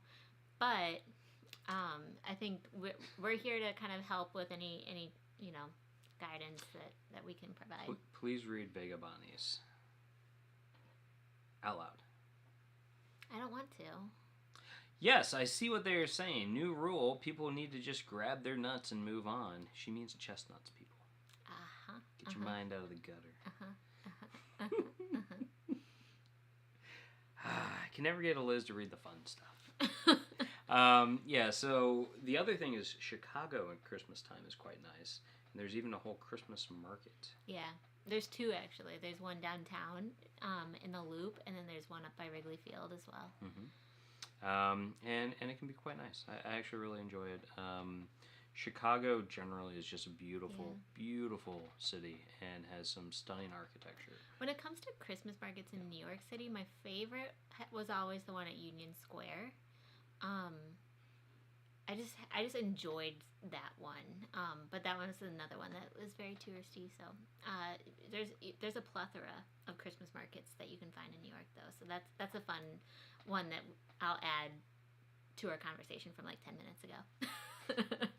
Yeah. So Lou is saying they're private city clubs that normally you can't get into, but if you are a member of a private club in the U.S., they may have a reciprocal network of foreign clubs, usually in major cities. That's great. Very cool. It sounds like it's probably like the Chicago Club and stuff like that, or the Economic Club of Chicago. I think Soho House kind of does that too. Yeah. Well, Soho House has their own network, right? So if you're a member of Soho House in New York or LA, you can go to the one in London or Malibu. Well, Malibu is actually for the real A-listers. Yeah, I mean that's a schwank one. I'm sure all the other ones are pretty nice too. We've just never really gone down that path. No, but we know people who belong to like Soho House and stuff, and they love it. Yeah, they do. They're like evangelists about it. Like, you should join. Yeah. It's for creatives. It's like a country club for creatives, I guess, is the way that they sell it. Yes. So we've finally caught up to a lot of the questions and everything. So I'm so sorry if we've missed yours. Rewrite it. And then also let us know if you have any new questions that we can answer. And in the meantime, Derek's going to... I don't know. I was going to say Derek's going to sip his coffee and tell you more about what coffee he's drinking, but then he put it down. So. Powell's Books. So I've actually never been to Powell's, which is a very famous secondhand and firsthand, I guess, bookstore in Portland, Oregon. But I do belong to their first editions book club. So every month or so, I get a new signed first edition book from them, and I want to go here so bad. I love bookstores. Yeah. And if you were watching our stories when we were in Inverness, we went to a really cool bookstore there called Leakey's Books. Yep. And it's this really cool thing. It's like, is it an old church? I don't even know what is it in. I think it's an old church. Yes. And you go in, and it's like big 2-story thing with like a spiral staircase, and they have a big open like wood burning stove in it, and it's just a really cool place. And it gives you like Beauty and the Beast vibes. Yeah, and we found a number of these like really cool, like really neat bookstores when we've traveled. There's one in is that in Argentina? Yeah, there's one in Argentina that's in Buenos Aires, which is in an old theater called El Teatro. I think so. And it's like it's in an old like opera house theater type place, and it is probably the most stunning bookstore I've been in. It's pretty cool. And they actually, the stage area where they used to put on the plays is now like a little restaurant cafe, so you can like eat, like have coffee and a cookie or something like that while you're on the stage looking out onto the bookstore. You can have a whole meal. Yeah. You have a whole meal. Yeah, actually we got chicken Milanese. Yeah. Chicken Milanesa. That was such a fun experience. And the bookstore itself is, I mean, if you're the kind of person who, when you travel, you want to go see cool bookstores, such as like the Strand in New York City or something. Yes, definitely go to the Strand. The Strand is awesome. That was a great place in Buenos Aires. But yeah, Strand is our favorite New York City bookstore when it comes to like a unique experience. But speaking of bookstores, I love half-price books. Yes, you do. Which you can buy from online or in store. I think they're based out of Texas, I think.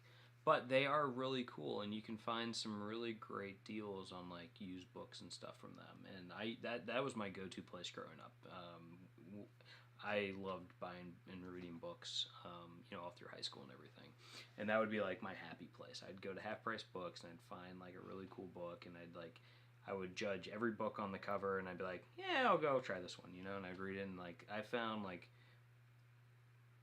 some series I just fell in love with, growing up from that. And that was really cool. So highly recommend bookstores. Ruth says, "Are you aware, Derek, of a bookstore in Uptown Chicago that is closing?" I'm not, but that is sad. Yeah. Purdue says, "Okay, now that you're home, are you catching up on Emily in Paris and Long Way Up?" We watched one more episode of Emily in Paris, but we're working on it. There's a lot that we need to catch up on. Yeah, we're behind on everything. So we're almost caught up on This Is Us for this season. Emily in Paris, we need to work through.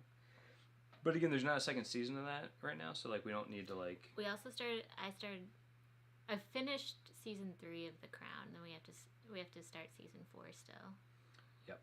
We've been trying to like do something new and make sure that we're tracking along on different shows.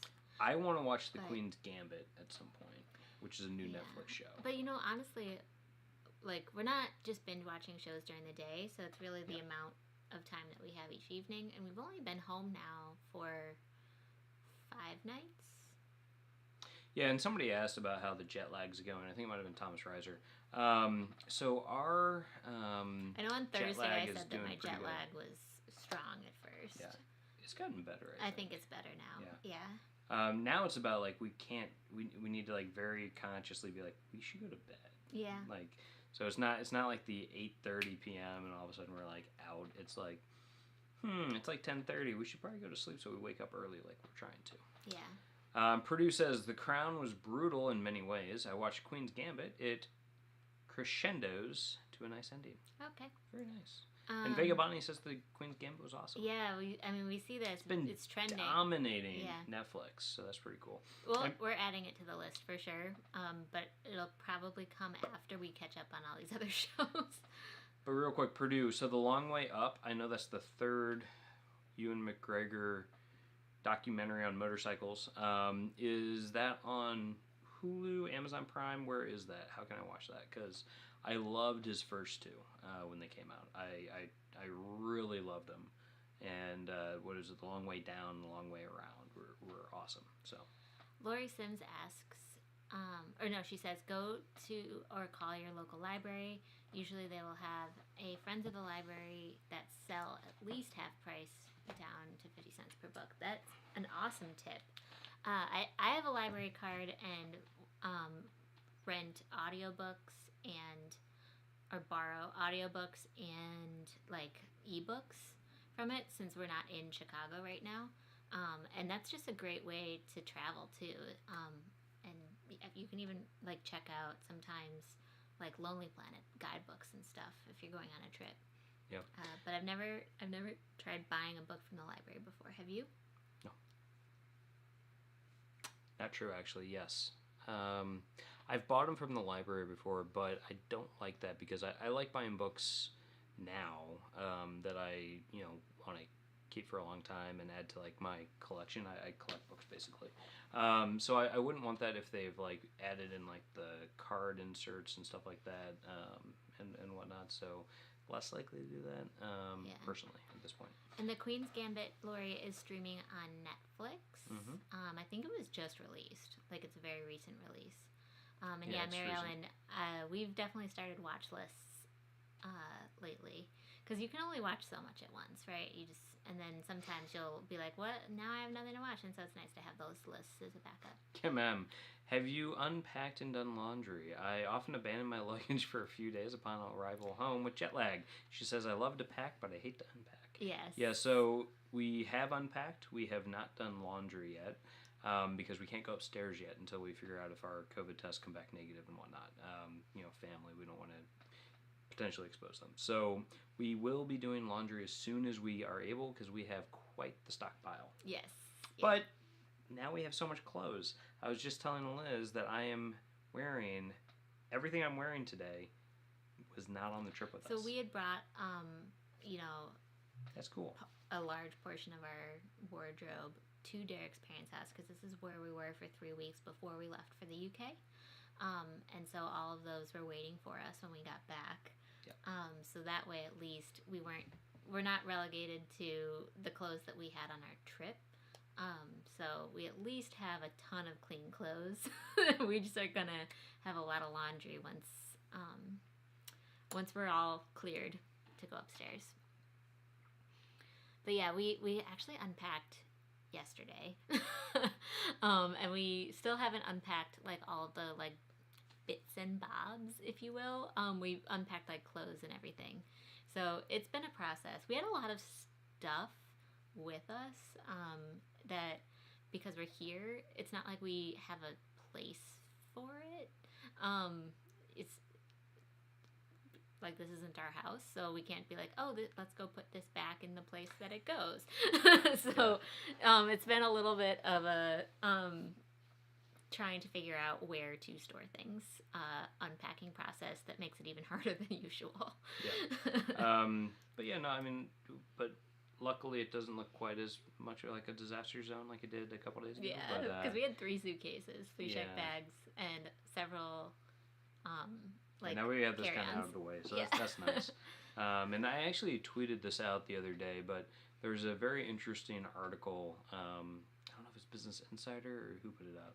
It was Forbes, but it was this guy who owns a French perfume company. He's given his travel tips, and one of his travel tips was never unpacking his suitcases while he travels, which I thought was interesting, and I can definitely understand his philosophy there, because he's one of these guys who travels a ton, and he also stays at nice places, so he's got tons of room in his hotel for this. But he never unpacks his bags because he says it keeps him nice, tidy, organized, and makes it so that if he has to check out last second because his travel plans change, he doesn't have to worry about leaving things behind because his whole world is basically packed in his bags, which I thought was pretty interesting and makes a lot of sense. And after our long trip in the UK, I can definitely see where like there's a few times where like, did we forget something? Like, did something get left behind? Like, because like Eliz might have hung stuff up in a closet or something like that, and then it's, for me, if things are out of sight, it's out of mind. I just don't even think about it. And so like one time I left a jacket behind, and we had to like drive all the way back for it. And so like that was like a 2-hour tack on to our trip, round trip. And I'm like, oh man, if I just like left that pack, that would have been better. Yeah. So anyway, the packing process and unpacking if you're going to multiple hotels is a real deal. And if you're only in a hotel for like a night or two, we've just found that it's so much easier to live out of your suitcase versus unpack. But then if you reach that like 4 more night stay at an accommodation, whether it's a hotel or an Airbnb, like actually unpacking and finding a place for things to go can make you feel a little bit more settled. So there's a balance for sure. Yeah, there's a balance. And if you're staying in a place for like a month, definitely I would recommend it, like we were in Portsmouth. But it takes time to repack, so you have to budget that time in on the day that you check out. Yeah. A lot of the places that we were staying at, like the vast majority wanted us to check out by 10 a.m., especially Airbnbs, because they need that really long window for cleaning. Yeah. So like the cleaners wouldn't even come for a couple hours after we check out just to make sure that the air is clear. And like sometimes they even had us leave windows open and stuff. And then, they need to clean pretty rapidly for the next guests. So we even had one place that wouldn't allow us to check in until 5 p.m. in Scotland. And like 5 p.m. in Scotland is an hour and a half after sundown, sunset. So we were just like, what do we do? True. But I mean, safety first, right? Like it's better for us to just be like hanging out in our car and stuff than any sort of, them having to cut corners with cleaning. Yeah. So Marilyn Dillon says, I've started packing separate packing cubes for different hotels, so I only unpack 1 cube and toiletries at each hotel. That's super smart. And actually, we did something a little similar where we would, if we were only staying in a place, especially on the North Coast 500, we did this. If we were only staying in a place for like 1 night, 2 nights, we would pack a separate packing cube that we would then put into like our hand luggage, and we'd bring that in and leave our bigger suitcases in the car overnight, which is kind of what we were doing, which was nice. Yeah. And made it way better when we were like getting, having to check out quickly and all that kind of stuff, especially if, it was a hotel or something like that you were on like the 2nd or 3rd floor with no elevator. You definitely don't want to be carrying up like a giant thing of luggage. Or as my case would be, mine and her giant thing of luggage. Yeah. And hello to her Lamha TV channel from Pakistan. Welcome to the chat. Welcome. And goodbye to Musings at Midlife, Laura. I hope you have a great day. Enjoy your House Hunters International binge. Productive and thank you stuff. for joining. I like it. Hopefully we'll see you next Sunday too. Chris Frank says, my hometown has book sales. Many of the books that are for sale are books that were donated to them, but that will not be added to their collection. Oh, the library. Very cool. And Thomas says that CPL, Chicago Public Library, does not have book sales, which is probably why we haven't seen them where we live. Mary Ellen says, I've started packing separate packing cubes for different hotels. I did that. Yeah, okay, yeah.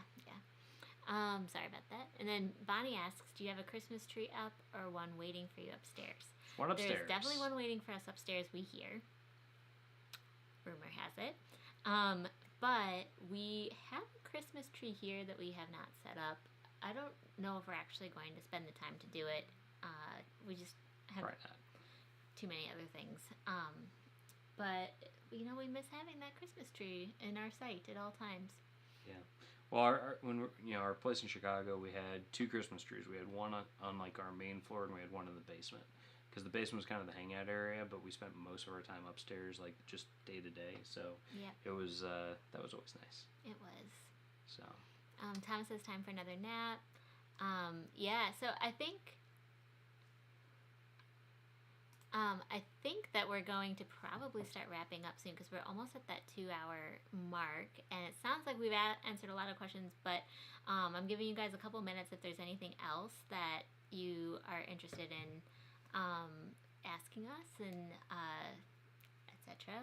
We're here to help. So while we give you guys time for that, I will say next Sunday is going to be our next live stream, same time, 11 a.m. Eastern, so 4 p.m. in Britain, 10 a.m. Central. Yep. So that'll be something that we're looking forward to for sure, and hopefully, because I know that there was not a ton of time in between our Thursday night one this week. That was the rescheduled one, and then this. So it seems like a lot of you guys did return, and we were really appreciative of that. And just want to say thank you to all the folks who were on today, and then all the folks who were on both days too. We love hanging out with all of you guys, just chatting about travel, and we just look forward to it all the time. Yep. And if there's any other pressing questions or anything, love to answer them. But I think we will be signing off. Yeah, and enjoying this nice weather that it sounds like we should be very grateful for. Probably eating lunch. Yeah, that too. Hopefully you guys all are staying warm, healthy, and happy. Avoiding any crazy snow, unless you want the crazy snow. I don't know. Maybe some people do. But thanks Purdue. Thanks Katie Smith, Kim M. Michelle's on. Oh, I didn't even notice Michelle stopped in. Hi. And have fun at church. Yeah. Bonnie, Mary Ellen, Purdue. Chris. Thanks, E&D. I can gather the family and block the sidewalk if you need to get your NYC grumbling fix in. We actually might be heading up to Indy for an afternoon to drop off, to do some paperwork and stuff. Yeah, paperwork. But and also drop gifts. off presents to our family up there. So we're trying to figure out that in the coming days.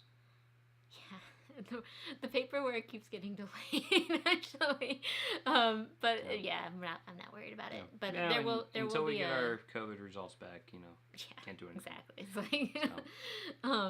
It's so I think we'll definitely be looking at probably end of this week or next week, having a little quick day trip to Indy. Yeah. And Lori Sims says it's a beautiful morning here in California. Thanks, Kim. She says she hopes our results come soon so we can hang out with our upstairs neighbors. Love that. Yes. We do too. Although Lexi comes down every day at lunch and dinner time to try to She's so predictable. Scrounge up some scraps. She never wants me unless I have food. It makes me extremely sad because I want to hang out with her all the time.